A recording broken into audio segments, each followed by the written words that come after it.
door. He said that Jesus Christ has risen, and he is the open door.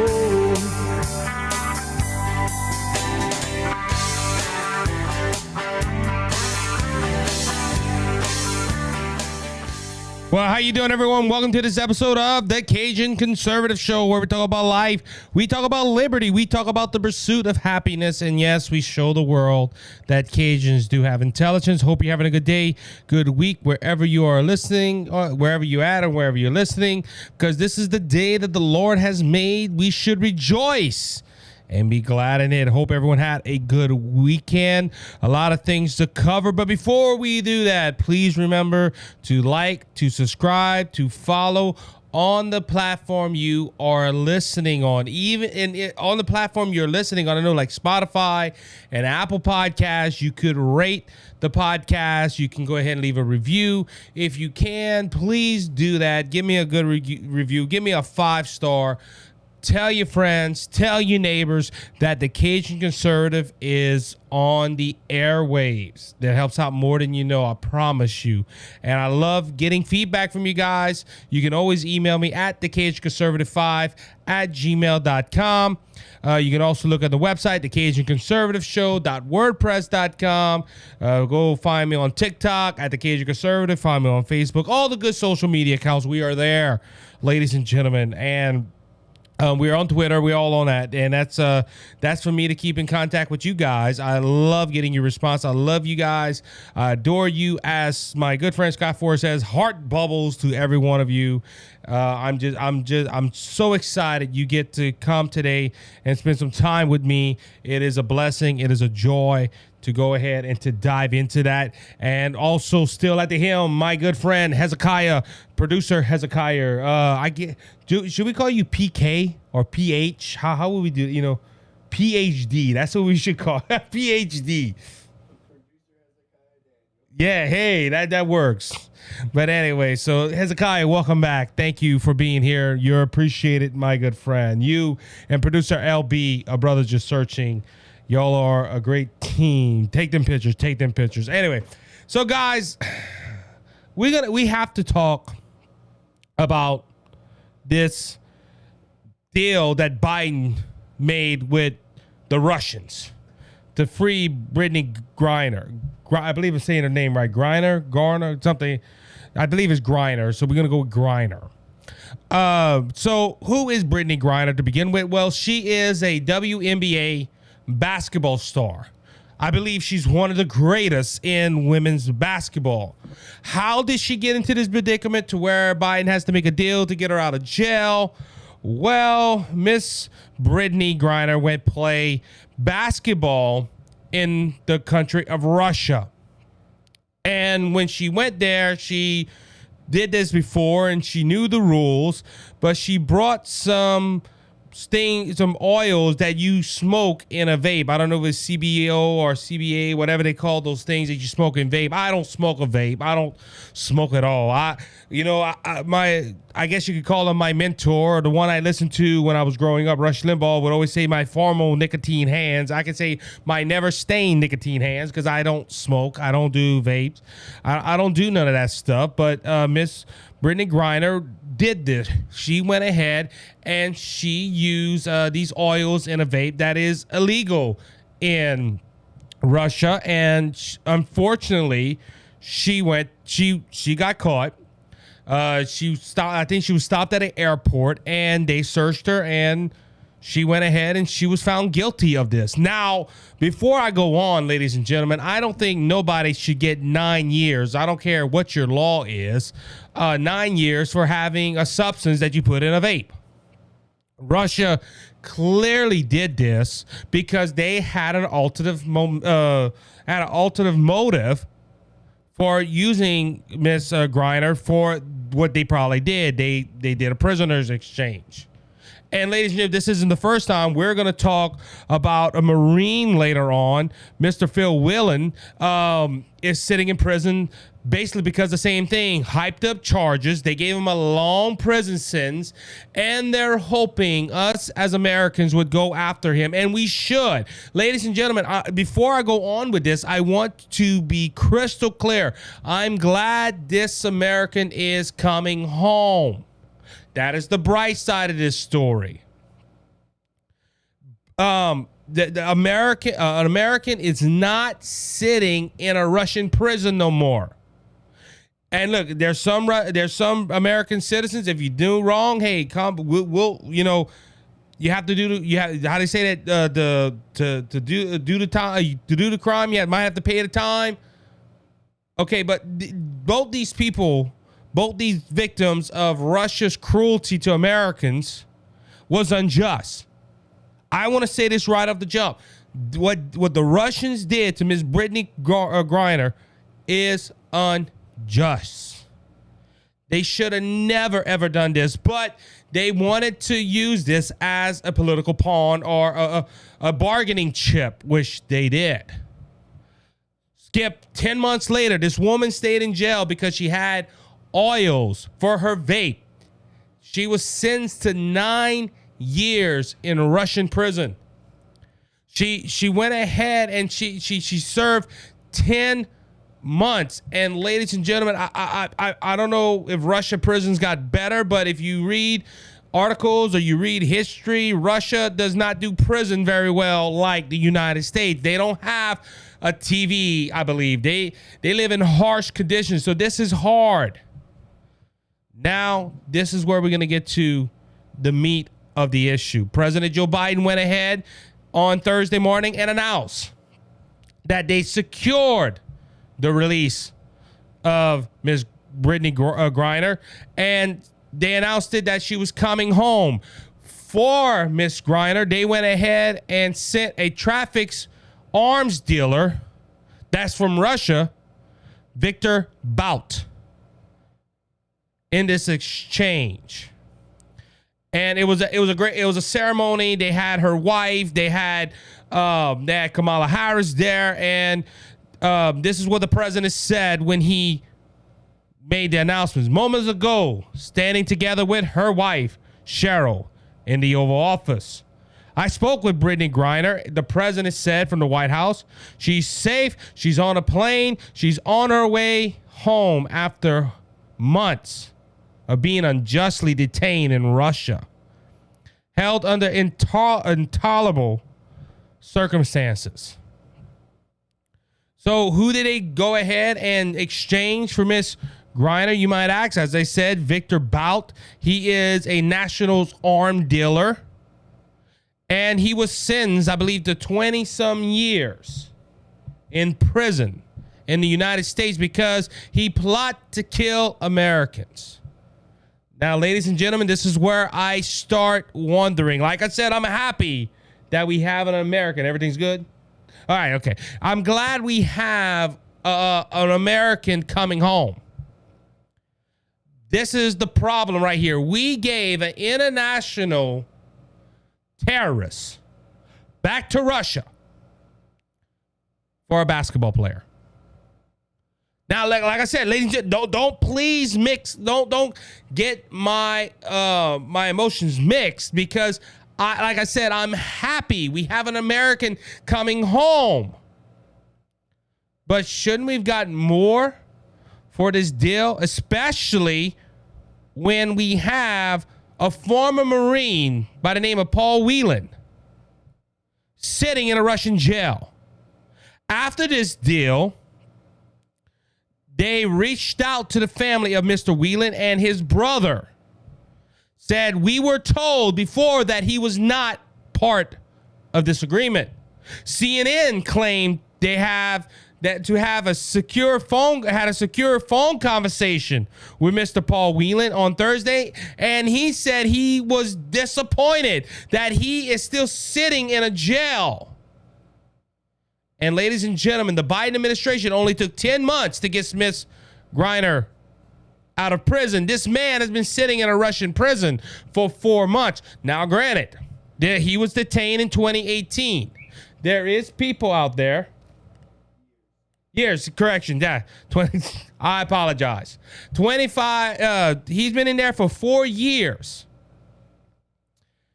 He's been in there for 4 years, and yes, it was in the beginning of the. He was in there while the Trump administration. Now, Biden even went ahead and addressed this in his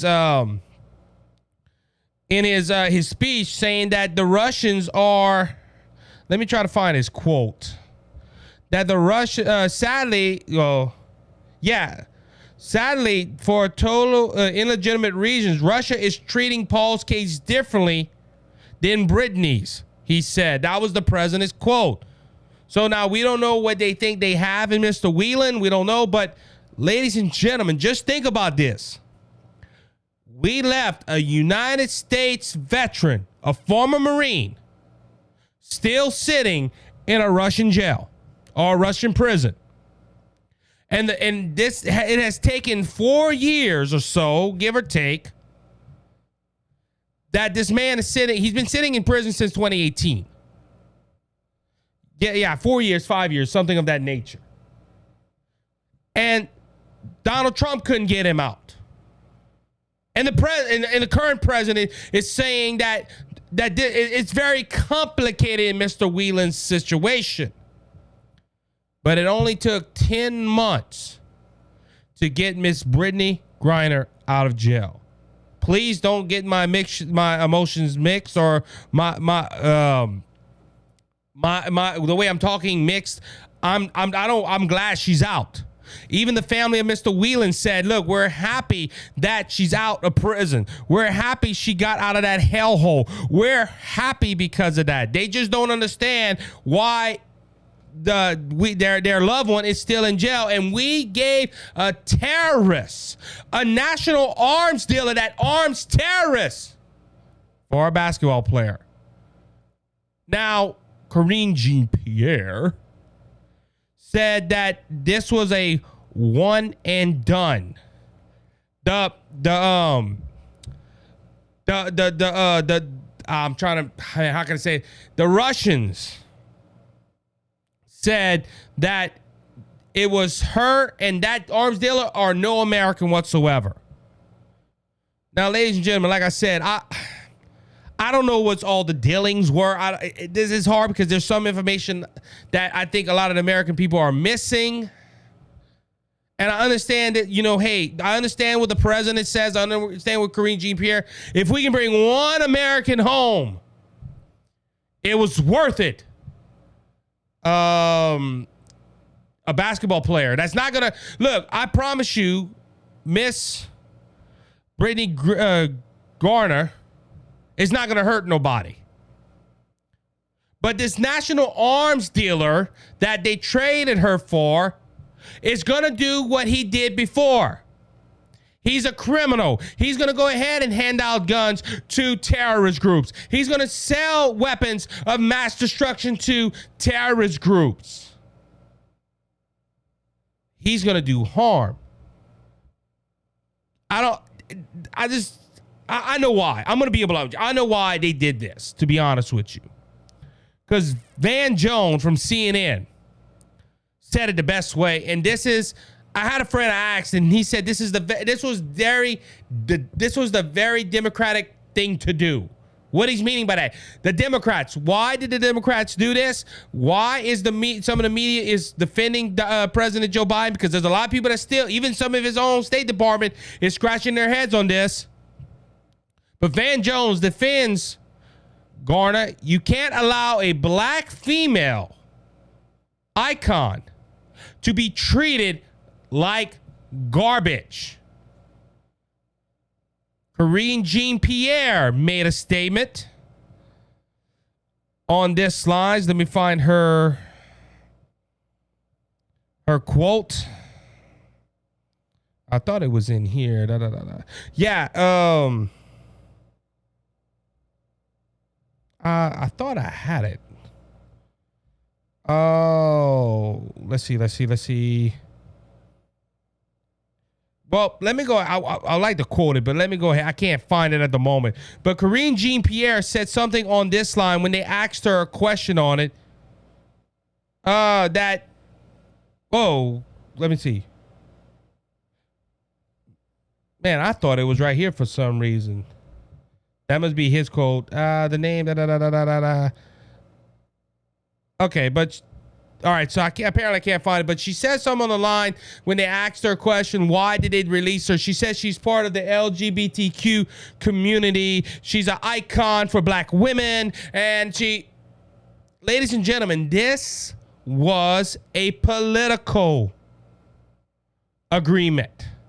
You could say this was not for the protection of Miss Brittney Griner. Brittney Griner is one of them that quoted that she hated America.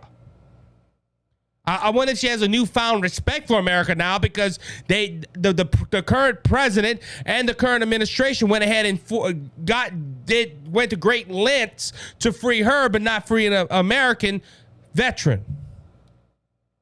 What? Yeah, they went through great lengths. She did not like America, but they went to great lengths to get out. So she might have a new refound America. But ladies and gentlemen, Karine Jean-Pierre and this CNN contributor, Van Jones, basically said what the Democrat Party was thinking. We need to get behind. We're preaching, equality, end of racism. We're talking about the LGBT community. We're talking about icons and all this stuff. Ladies and gentlemen, this is why this was all a political pawn. Ladies and gentlemen, that's how I look at it. Ladies and gentlemen, you have a U.S. Marine that served this country. He is wasting away in a Russian jail. While this lady, and look, I'm happy, I'm ecstatic, I'm like her family that said, yes, we got another American home. I could not see myself standing behind this microphone and say I'm not happy that we have an American back on our shores. But ladies and gentlemen, just think about this. We gave up an arms dealer that helps terrorists get weapons to hurt Americans for one basketball player. One. Oh, but she's an icon. She helps the black community and the LGBTQ community. Oh, we have to get her home. But screw the man that went ahead and fought for our freedoms and to protect our freedoms. Now, what will the president? The president promised, oh, yes, I'm going to get him out. I'm going to do everything in my power to get him out. Ladies and gentlemen, the Democrat Party, and I'm going to end on this note with this part of the segment. The Democrat Party don't care about you, the American people. They care about passing their political agendas and it puts you into more harm's way. If it funds their political agenda, heck with everybody else. See, this funds their political agenda. This funds their ideology thinking and their socialistic thinking. This is why they fought to get this woman out of prison. And they didn't fight for the Marine. I'll be right back after this short break. How you doing, everyone? Isaac here. I'm the Cajun Conservative, and I want to thank Brother Lanny Hayes from Hayes' Dump Truck Service for their generous support of the Cajun Conservative and Brothers Just Searching. Hayes' Dump Truck Service serves the Lafayette and surrounding areas. If you have any job that you need done, like cleanup or hauling material to your job site or your home, we haul limestone, we haul sand, we haul topsoil, any type of material you need. If you're in the Lafayette and surrounding areas, please call Brother Lanny Hayes at 337-852-8043. Remember, Hayes' Dump Truck Service, where Jesus is Lord of the company. Cleansed and made us whole. Not one hoof, not one soul. All right, everybody. Welcome back to the second segment of the Cajun Conservative Show. Look, ladies and gentlemen, I'm not trying to get some mixed signals here. I'm happy. Don't get me wrong. I am happy that we got an American citizen back on shore. The reason I'm saying it is because you're going to have critics either on TikTok or Facebook or, YouTube, Apple, whoever. Well, Isaac, what you wanted him to do? Leave her there? Okay, I'm not saying that. I'm not saying that whatsoever. I'm glad she's home. And look, the president, did a deal that he thought was best. But the problem with it is you don't trade an international terrorist for a basketball player. Now, that might be who the Russians wanted. But you tell them, well, what about, no, that, look, if that had to be a deal like for multi-millions, you might, it's like me having a $20 company and someone that's $1 billion says, hey, let's swap companies. It's a good deal for me, but it's not a good deal for us. Ladies and gentlemen, like I said, Miss Brittney is not going to, Brittney Griner is not going to go ahead and hurt people to my knowledge. But this international terrorist, this man that funded people to hurt Americans, is going to hurt people. Ladies and gentlemen, it just don't make sense. And I think the normal American is thinking that. Hezekiah, we got the clock working? We got the clock working. Some back behind the scenes stuff. As a simple American, just a simple American that lives every day and works, I don't get it. I don't get it at all. And I think that's what I feel that's what Americans are saying. Now, look, Biden did get criticized from both sides of the aisle on this. I understand that. The deal's done. Thank goodness she's home. But you ask questions now. They might be saying, well, they've been in conversation for 9 months on this. Yeah, I can understand this. I can understand deal breaking. I feel America got the short end of the stick. And look, please, this is a disclaimer. All you people that are going to criticize me, I am happy she's home. Something don't feel right about this deal. Especially when the president couldn't twist the arm of Russia. Ladies and gentlemen, I think Russia just proved how incompetent our president is. At deal making, at least. All right, Jennifer Lawrence faces backlash after claiming she was the first lead female action hero. Variety deleted the tweet, by the way. So Jennifer Lawrence is facing backlash after falsely claiming that nobody had ever put a woman in the lead of an action movie prior to her 2012's Hunger Games.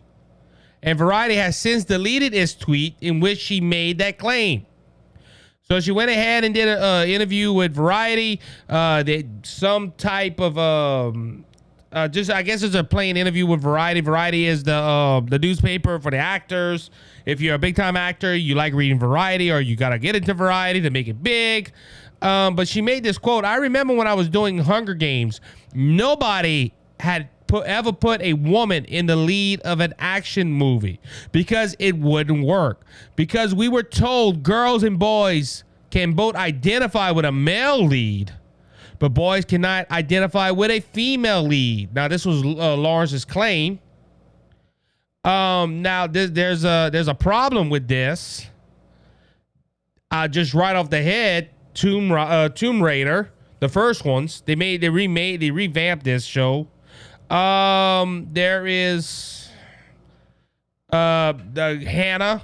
There is a few. There's a lot more female leading action roles. Charlie's Angels. All this stuff. Ladies and gentlemen, the reason Lawrence did this is because of this feminine type movement.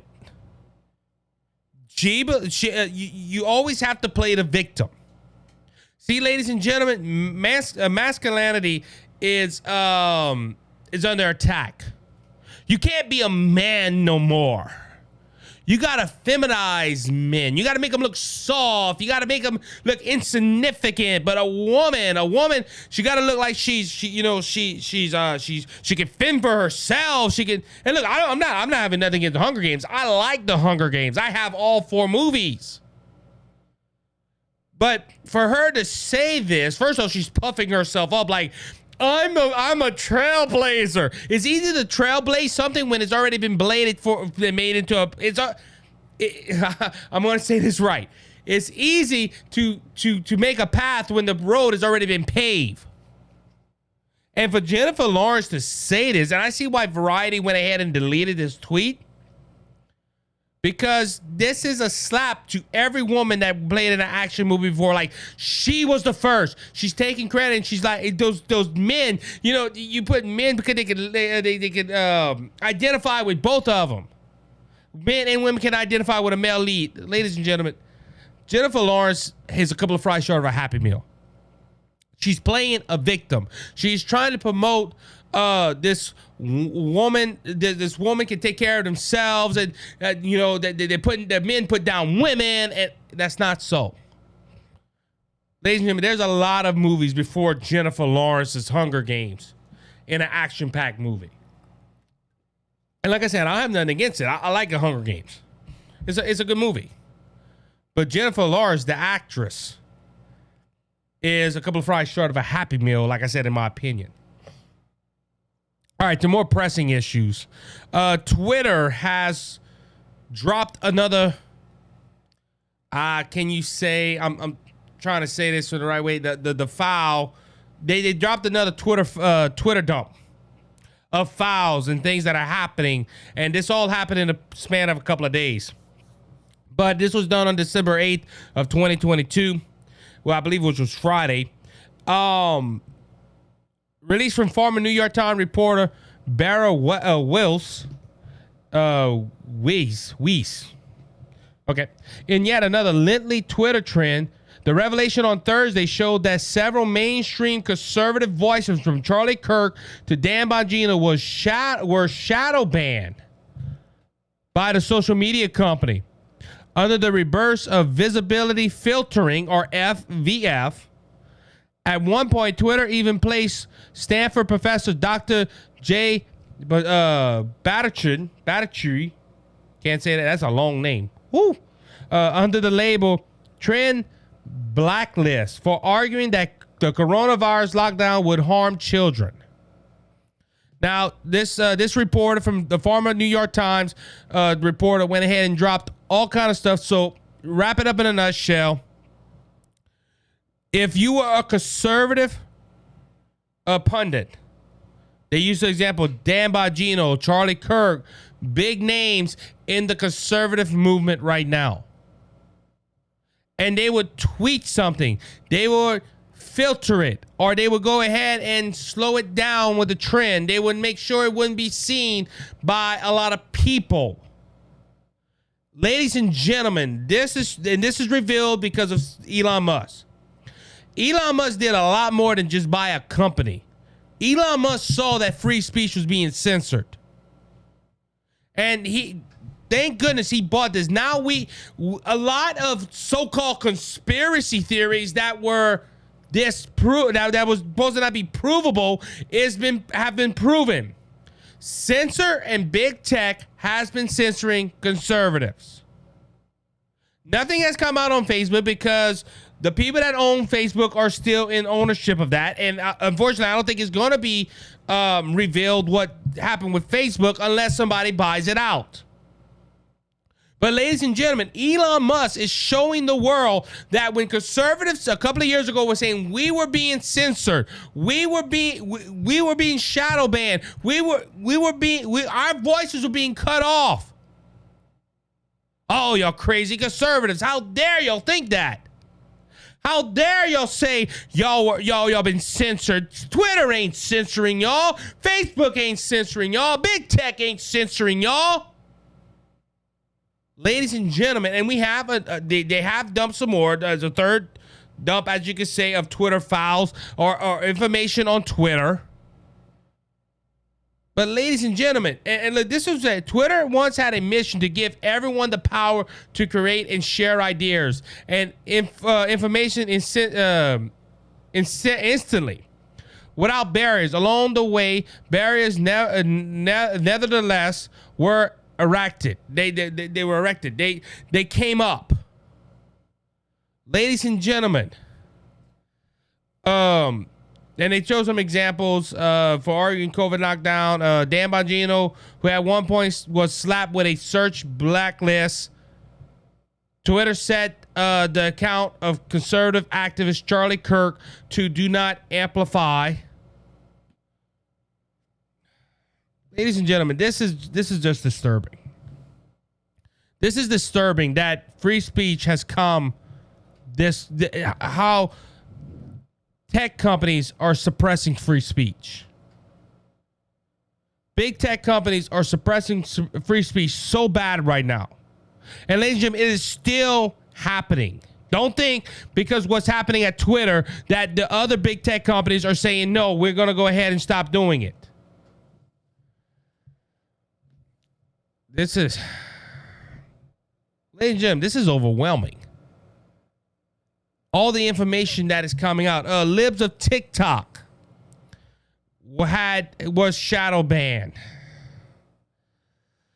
One of the accounts that rose on this level of scrutiny was Lib of TikTok, on account that was on trend blacklist and was designed to do not take action on users without consent. Ladies and gentlemen, this is really disturbing, ladies and gentlemen, because first off, we have something called the First Amendment right. I understand that private companies supposedly don't have to grant that on a platform or whatever. And I understand, I understand, look, if you're a liberal and you're listening, I understand that you should watch some things on social media. You shouldn't say certain things. But ladies and gentlemen, when it's going to this, where you are going to go ahead and censor people like Dan Bongino, Charlie Kirk, and look, I'm going to even throw someone in there, Scott Ford. Scott Ford has been censored on big tech before as well. This is a close person. I have other podcast friends that said they've been shadow banned, I guess you could say, or censored on Twitter or whatever. Ladies and gentlemen, this is suppressing free speech, but it's also hiding an opinion because you don't like that opinion. See, this is what's neat about podcasting. This is what's neat about what I do. If you don't like what I say, you have the opportunity to unsubscribe. You have an opportunity to turn me off. But ladies, especially big tech, look, social media was built on the interaction of you meeting with friends and voicing your opinions out. But it's easy to win a debate when you go ahead and shut off the mic of your opponent. On that analogy. Like I said, just imagine it. Just imagine you're on a stage and you're listening to a debate. I don't care if it could be abortion, it could be evolution, it could be whatever. You're on a debate and you have a creationist, you have an evolutionist, or two people of different views, and one can say whatever they want, and when the other one gets there, they keep muting the mic. And that's what Twitter is doing, ladies and gentlemen. Twitter, well, used to do. They did not like what the conservatives stood for. They did not want their opinion out there. So they went and they put it out there, hey, we don't want to tell them we're not sharing it. But at the same time, we're limiting how many people can see it. Now, we're going to another portion of this. This is from the Daily Caller. Elon Musk confirms Twitter shadow banned political candidates before elections. This comes from a tweet. Someone asked Elon Musk. So here's a question for Elon Musk and the report of the New York Times. Were any political candidates, either in the U.S. or elsewhere, subject to shadow banning while they were running for office or seeking re-election? Elon Musk flat out said yes. So ladies and gentlemen, it was just not against people with radio programs or people that had a voice of influence. No, it was political candidates. It was people that was trying to get their supporters to the polls. It was those people. It was people that were trying to get their message out through social media. And if Twitter didn't like the candidate, we're going to shadow ban them. We're going to restrict their voice. Ladies and gentlemen, don't tell me this wasn't political. Because we've been asking for years, why the heck were only conservatives censored? Or why was conservatives the only ones hit with fact checkers? You never seen Democrats being fact checked. You never seen liberals or social icons getting fact checked because they align with the left. You always heard of conservatives. Like I said, I have a friend right now that just made one statement and he was just quoting facts and they pulled him off of social media for 30 days. Ladies and gentlemen, this goes into a way bigger this is starting to get overwhelming from Twitter. It should not surprise us as conservatives that this is happening. From Town Hall, this was the third part of Elon Musk's Twitter file reveal, which led to the ban of former President Donald Trump from social media platforms. This one probably will be, and it's not because it's Trump. Producer Hezekiah, I was called earlier a MAGA-tite earlier. A MAGA-tite, make America great. I just follow Donald Trump, and I don't look at nothing else. And you listen to the podcast enough. I've tagged Donald Trump I don't know how many times, but I was a MAGA-tite, and I'm like, I'm not. Anyway, but this isn't because it's just Donald Trump. This is something that really disturbed. I'm going to read line for line on this one. The third part of Elon Musk's Twitter file reveal, which led to the ban of former President Donald Trump from the social media platform. Last year, Trump was taken off of Twitter following the Capitol protests on January 6th. Independent journalist Matt Taibbi said that internal company messages show how the social media platform standards began to disappear within months leading up to J6. Even high-ranking executives were violating their policies while interacting with federal agents. Twitter executives remain in relationship with the FBI to decide which postings should be targeted for censorship. Taibbi pointed out how Twitter head of trust and safety Yao Roth attempted to describe how he struggled to hide and purpose of weekly meetings with the FBI and other FBI agents. Let me go. This is some. The bombshell find noticed how Twitter executives begin to prepare to ban future presidents and White House. Perhaps even Joe Biden. The new administration says one exec will not be suspended by Twitter unless absolutely necessary. Ladies and gentlemen, before Trump's ban, Twitter began to put warning labels and former president tweets within new LE. Ladies and gentlemen, they went ahead and changed the policies. They went ahead and changed the rules because they wanted to go ahead and censor Donald Trump, and they had the opportunity on J6. They went ahead and had that opportunity. They set it up to where and look, this is the thing. It ain't just for President Donald Trump. They're also setting up in case if there's another president that comes along the line and disagrees with them or says something that they don't like, that they can go ahead and just ban that account, the future president's account, and the White House account. They were setting that up, ladies and gentlemen. Their plans are backfired now because of Elon Musk. But ladies and gentlemen, Elon Musk is showing that Twitter was never your friend. Twitter was trying to hide information. Twitter was trying to stop information from going out. And look, I'm going to say, that's this, and I'm going to say it right here, and this is my last thought. This is why liberal pundits and liberal brainwash idiots did not want Elon Musk taking over. Because see, if Elon Musk would have never said, I want to bring back free speech, or I want to go ahead and bring a free platform for people that can talk about things, they would have liked it. Oh, Elon Musk is our friend. But Elon Musk said, I believe free speech is being stolen and I want to bring it back, so I want to buy Twitter. And that's why liberals were upset, because he bought Twitter, because they could not censor the conservatives no more. With that, I'll be right back after this short break. Cheers and good on you, boys and girls. My name is Scott Ford, and I have a show on Rumble. It's the Scott Ford Show, all in one word, the Scott Ford Show, and it's on Rumble. And I also have a motivational success show on YouTube. So go ahead and subscribe and ring that bell. That would mean a lot to me. Enjoy your life. Thank you, Isaac. God bless. You're my peace of mind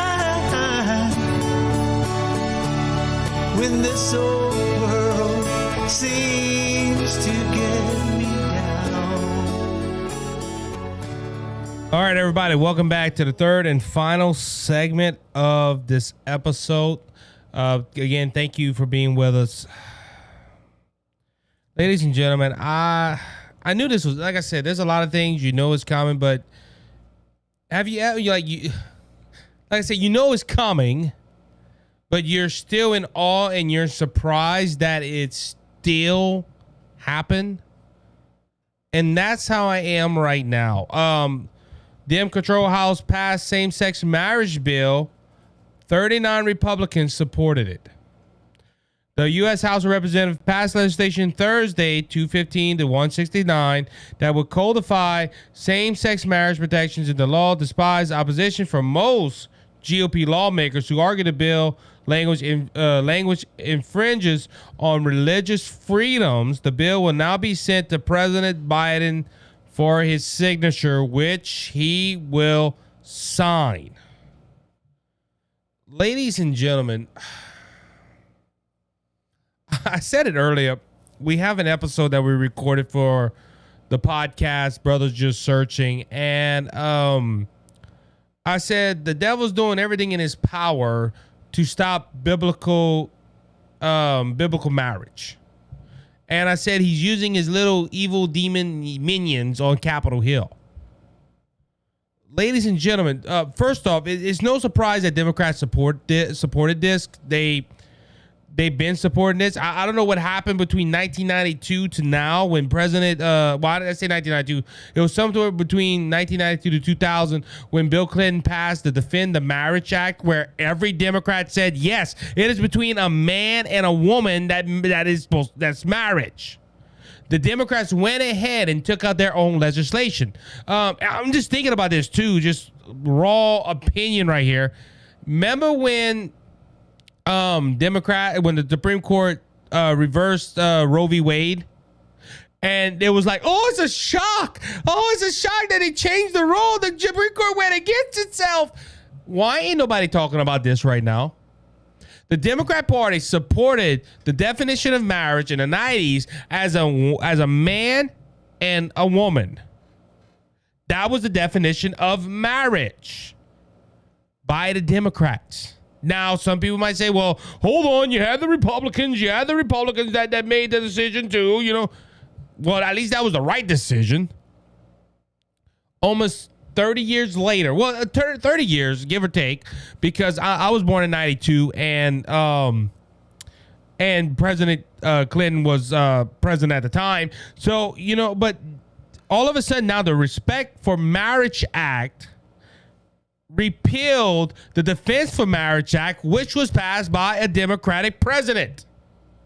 So the Democrats went against their own. But the Democrats, since the early 2000s, have been pushing for same-sex marriages, and they've been pushing for legislation for all this stuff. And ladies and gentlemen, this is codified what the Supreme Court ruled back in 2015. So unfortunately, this bill did pass. Now, like I said, I'm not going to criticize too much the Democrat Party because they've been supporting this. I want to know who was the idiots on the Republican side, because remember, the Republicans are supposed to be more evangelical. The Republicans are supposed to be more Christian based. And when I see things like this, it makes me wonder if I should stay even a Republican, because I don't like what they're standing for. And look, I've been Republican since I was 18. I'm gonna be blunt with you. I like the Republican Party. They go more along my line of views. But lately, I have been doubting myself on the Republican Party because they're starting to represent things that I am not approved on. And I don't think this is maybe one of the reasons why we didn't do well in the midterms. A lot of people are not asking that question. The Democrats did. The Democrats. I understand that, but the Republican Party is slipping. And it's not slipping in the right way. It is slipping in the wrong direction. They're on a downward spiral. And maybe this is why people don't want to vote Republican. This is why third-party talks are in effect. Because people are tired of the Democrats. They're tired of the Republicans. Because the Democrats and Republicans do stuff like this. That America is still overwhelmingly in disagreement with the political parties. 39 Republicans supported this in the House. I think 20 Republicans supported this in the Senate. It shows their true colors, though, folks. They're from the same batch of oranges. Don't matter. They're all in there together, unfortunately. All right, let's move on. So talking about someone that does not like their political party, Kyrsten Sinema, one of the senators that went ahead and stopped the removal of the filibuster. Also, the one that, and look, Kyrsten Sinema and Joe Manchin plays a big role in the next 2 years, ladies and gentlemen. Because of John Fetterman's win in the Senate against Mehmet Oz, the Democrat Party has picked up one seat in the Senate, which makes their total to 51.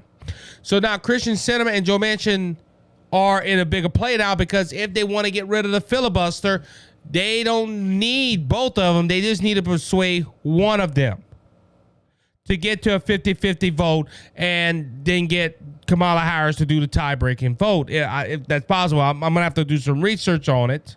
But Kyrsten Sinema, after the midterm elections, has announced she is leaving the Democrat Party and is registered now as an independent.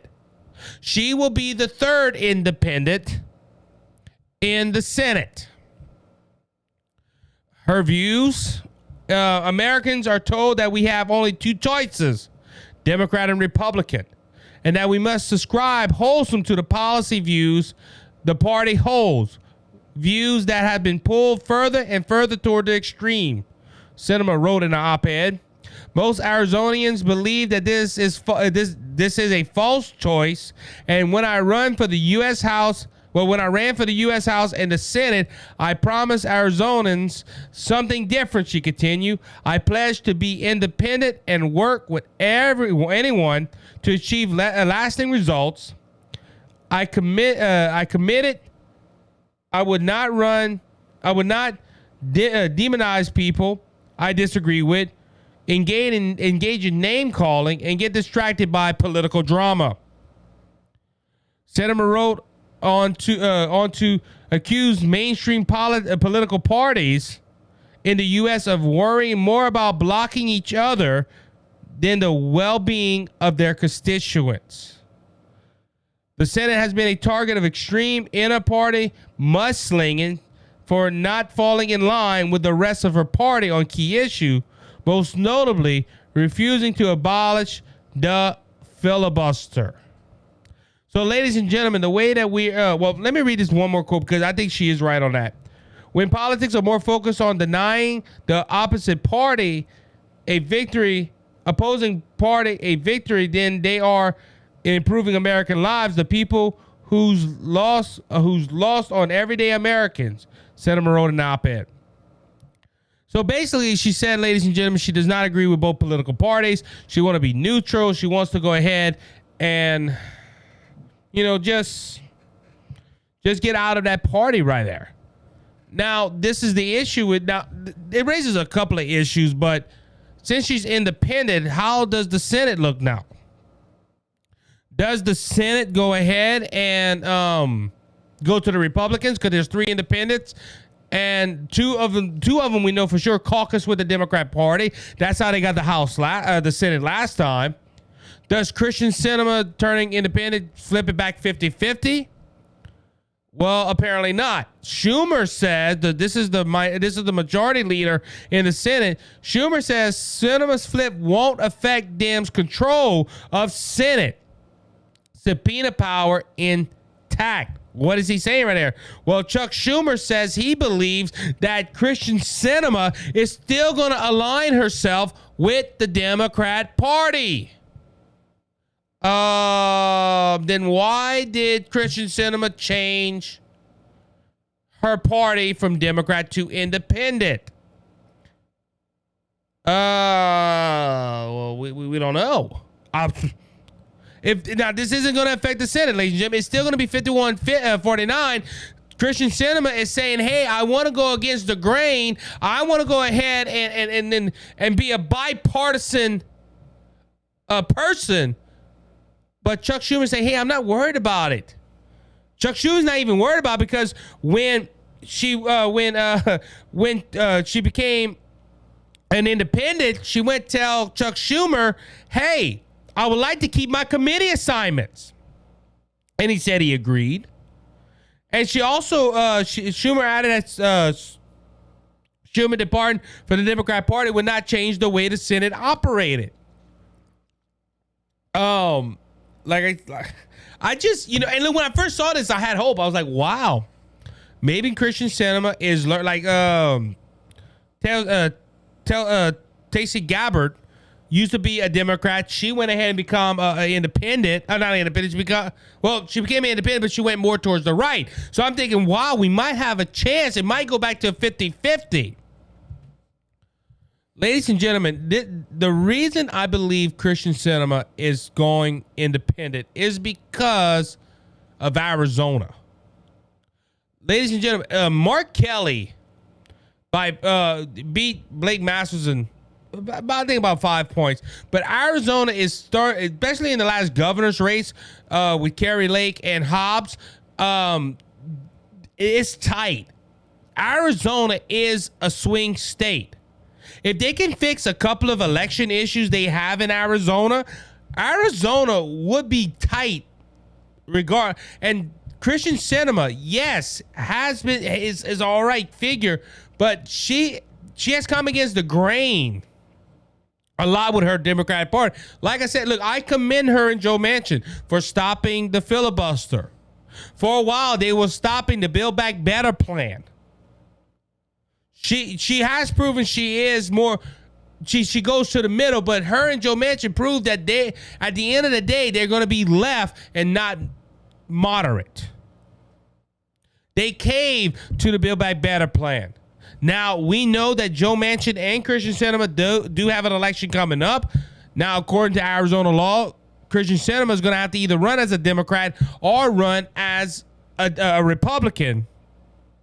If not, she's going to go in the general election as an independent, and she's probably going to get spanked. Unless the Democrat Party gives her money and they push her. So they don't have to find a nominee out there. So, ladies, and she just, her reason, I can understand her reason. Well, the both parties are more focused on political wins. I can understand to that, ladies and gentlemen. I can understand the two parties are going more extreme. Even the right, there's a lot of Republicans that are extreme right. They're not just a little bit right; they're extreme right. I can understand her argument. We read her whole statement. But ladies and gentlemen, I don't get this. Okay, if I'm gonna say I'm gonna turn now, I might line with the Republicans. I understand that, but if I say I'm independent, I'm looking both ways. But Chuck Schumer is not scared of this decision, and I just face value. I don't know why she went ahead and changed. I really don't. Now, of course, this is a good story. Hey, y'all, Democrats can't even keep their own political politicians in the Democrat Party. But it's like Bernie Sanders, which is ironic. Bernie Sanders always runs for the Democrat nominee for president, not a Democrat, until it's time to run for president. And then all of a sudden he registers Democrats, and the Democrats let him run. But every time he changes his party back to independent right after he loses, and he's like, I'm for the American people because I'm independent. Ladies and gentlemen, this independent party is starting to be used as a political pawn on the left. Because you have extreme Democrats that know they're not going to win because, it goes to the point, this happens on both sides of the aisle. If you're a Republican, there's some people that are going to vote for you no matter what you can go ahead and say you're against oil as a Republican. And if you're up against a Democrat, Republicans are probably going to vote for you on the ballot. Same thing with the Democrats. You can be, hey, look, I'm anti-abortion. Everything that the Democrats are against. Some people, they're that, but because they're Democrat, we're going to vote for them. I think America's starting to shift more towards the right. But a lot of people will say, look, we want to be independent. We want to look at both sides and see what determine who's going to be best for the country. And Kyrsten Sinema, in a tight race that's going to probably happen in Arizona, she'd rather go tell people, hey, I ain't sitting on the Democrat side or I'm sitting on the Republican side. I'm in the middle. And that's going to be an argument going forward in elections. Is this political? Is she sincere? I really don't. I can't. I don't know the woman. I have not sat down and interviewed her. Or I haven't talked to her campaign. I haven't talked to her office. But ladies and gentlemen, this right here, this is her saying she's independent and stepping away from the Democrat Party. She should tell Chuck Schumer, hey, I want to go on both sides of the aisle. Hey, if she was really in the middle, she should tell the Republican Party, hey, I'm going to caucus with you so we can be a 50-50 Senate and y'all can get equal positions. It's kind of funny. She says, hey, I'm going to be independent, but she's going to still caucus with the Democrat Party and give the Democrat Party majority rule on committees and subpoena rules on the Senate. I don't know. I have a hard time listening to people that call themselves Democrats and put themselves in positions like this. Let me just say it like this. A Democrat does something, it isn't because they want to or they honestly believe. It's mostly for political gains. So, with that being said, our time has run out. Please remember, Jesus Christ is coming back, and he's coming back soon. So don't be faint of heart, because Jesus has overcome the world. If you want to know Jesus as your Savior, reach out to me. I'll tell you how to make Jesus your Savior and make heaven your eternal home. So until next time, be blessed, be encouraged. You have a good one.